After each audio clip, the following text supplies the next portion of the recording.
Hello everyone, we are from Group 14. Here we would like to present our work that is a literary translation analysis of Sailor Song by Gigi Perez through Gideon Toury's Descriptive Translation Theory. So, the members in our group are Tiara Novelia with student number 235 and me, Rashida Dewi Rahma with student number 238. So Gideon Toury's translation theory overview. Toury's framework describes what a translator does rather than prescribe what they should do, and his key concepts include first, initial norms, like whether the translator lands toward the source culture or the target culture. And then the second, preliminary norms, that is decision made before translation, such as what to translate and how. The third is operational norms, decision during translation, such as text linguistic choices like wording, syntax, or register. Toury's approach also includes identifying shifts that occur during translation and evaluating them in light of cultural and textual norms.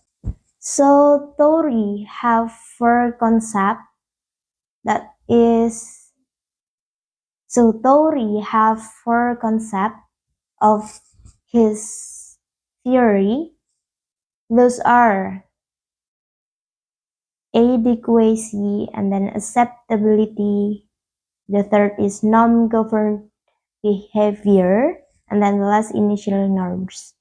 So the first, adequacy, it means how close the translation stays to the source text, meaning form, and cultural norms. And then second, acceptability. It means how well the translation conforms to the norms of the target language and culture.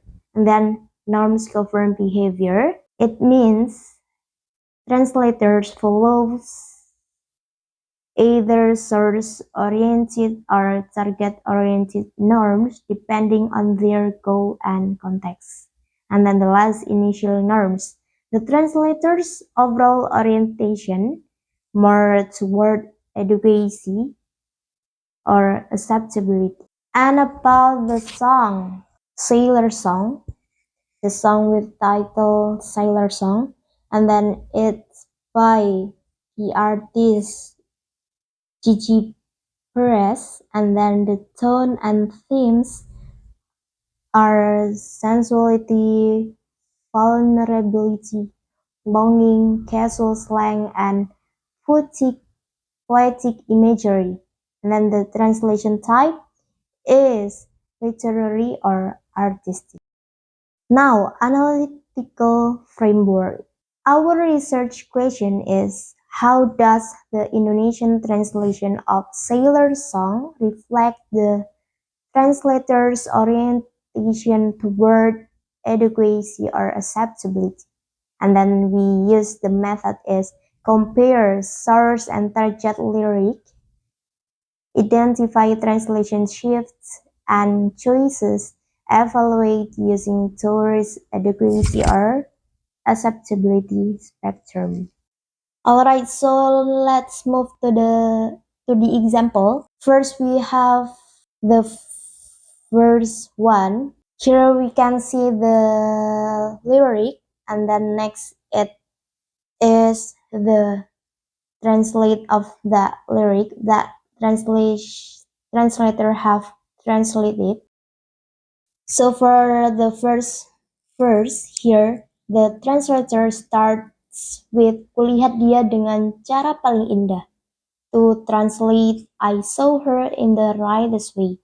It's not a literal translation, but it sounds smoother and still keeps the meaning. In Gideon Toury's terms, This is a shift that follows the adequacy norm, so the translator is more focused on the source text message than just translating word for word. Then we have menghisap vapenya instead of hit her pen, because pen here probably means a vape pen, but that's slang, so the translator just made it clearer. That's kind of a mix, still loyal to the original, but also also helping Indonesian readers understand.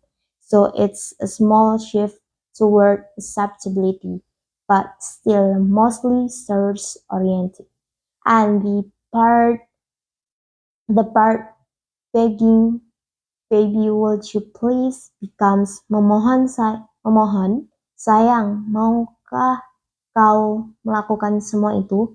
Followed by "Lakukan semua yang dulu kau janjikan padaku." That's more expressive in Indonesian, but it still keeps the emotional intensity.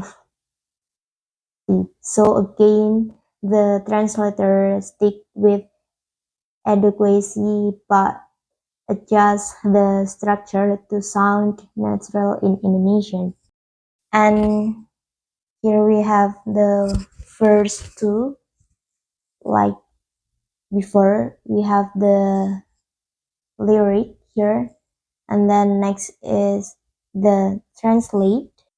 In this verse, we can really see the translator trying to keep the poetic feel of the original. For example, "Love me like a sailor" becomes "Mencintaiku seperti pelaut."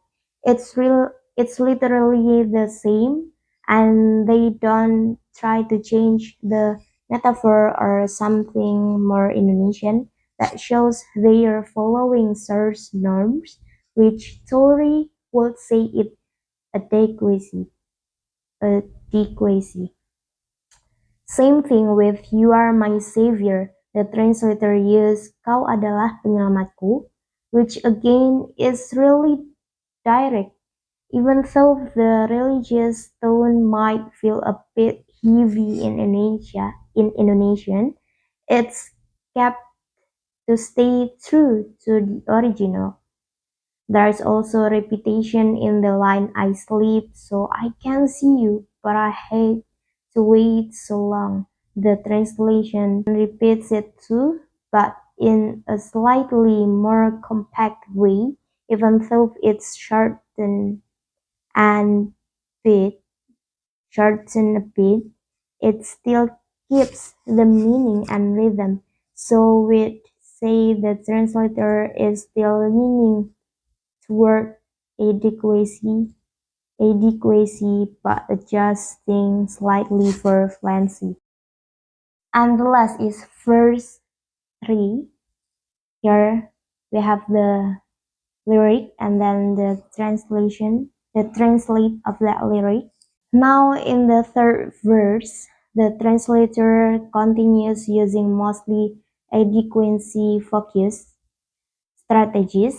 We can see the line "She took my finger to her mouth" becomes "Dia membawa jemariku ke mulutnya." That's very close to the original. No softening, no paraphrasing. So here the translator stick to the source text imagery.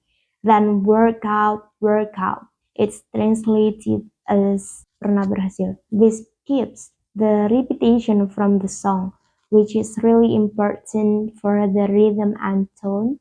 Again, this is something Toury would call following the textual linguistic norms of the original. Finally, the phenom "she is gonna spit out" becomes "racun yang akan dia ludahkan sekarang." That metaphor is pretty strong, and the translator doesn't try to make it more polite or poetic. It stays raw. So this part also shows a strong adequacy of word.